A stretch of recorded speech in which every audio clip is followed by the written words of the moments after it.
Hi, I'm Jill Rogers. Welcome to the 7 Sacred Steps video blog. I'm so glad you're here. We just completed the 7 Sacred Steps weekend.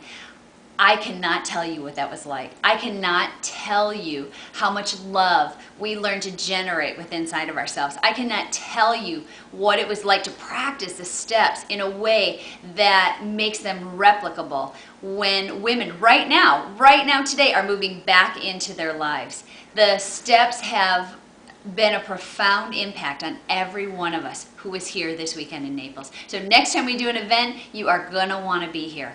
It's profound, it's powerful, and the steps constantly remind us of what a privilege it is to get to love one another. So thanks everyone for supporting all of us down here in Naples.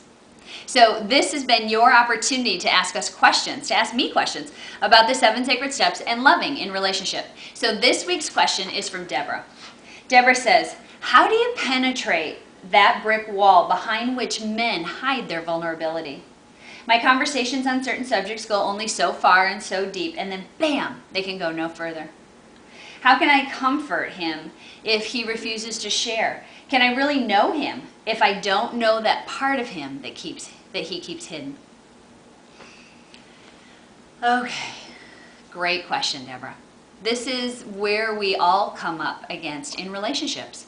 So what I want to talk about is two things. One is our emotional threshold. That each and every individual person has a different emotional threshold. Every one of us. Men have a certain emotional threshold. Women have a certain emotional threshold.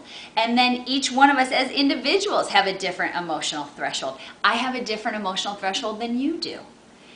And what an emotional threshold is it is our capacity to open up to our emotions, to open up to our anger, to our love, to our joy, to our frustration, and to make room for those experiences in our life. And some of us have just had more practice at sharing our emotions and going deeper than others.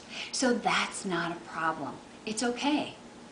As women, I believe that it is our privilege and our responsibility to know that we have been practicing talking deep, talking about emotions more and more and more than men ever have.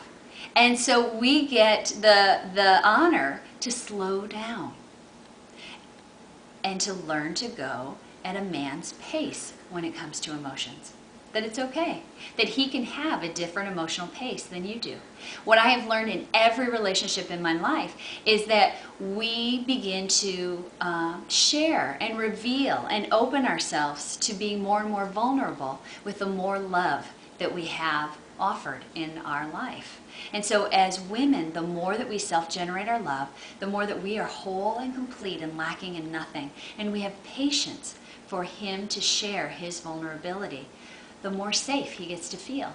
And the more safe any of us feel, the more we open up. So, we're going to step number 2, in listening for how to love him. So the first step under that is to care. Begin to care about him. Care about what he does share. Care about what he loves. Care about his team. Care about how much money he's making. Care about his friends. Care about the trips he's taking. Care about the stock market. Care about what he cares about. Really show that you are supporting the life that he's living. Care about what he cares about, and he will begin to trust you. He'll begin to trust you. And then when he shares one step deeper than that, when he shares what it was like to go through his day, maybe he tells you what it was like when he got harassed by his friends, or when he really tried to ask for what he wanted from his boss, offer compassion. Just a brief window. Offer him compassion for what it was like to be him. What it was like to be him.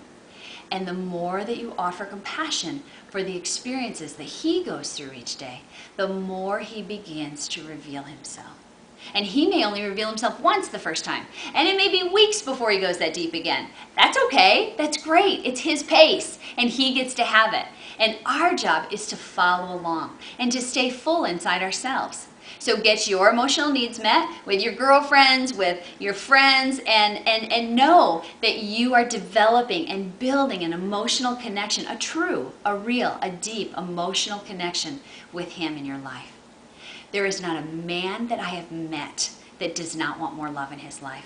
There is not a man that I have met that does not want more acceptance for who he is and wants more compassion for what it's like to be him in his life, even though he may never know how to ask you that. There is not a man that I have met that doesn't want to be loved unconditionally. We all do. So, Deborah, thanks for writing in, and thanks for practicing to love men in the way that they need to be loved, not in the way that we as women have so often learned how to love each other. Thanks for loving our men on this planet, and for all of us this week, practicing to care about the men in our lives, practicing to offer them compassion for what it's like to be them in their day.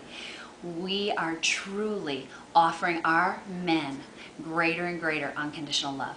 So thanks for writing in, thanks for your question, and keep them coming. And I look forward to seeing you next week on the 7 Sacred Steps video blog.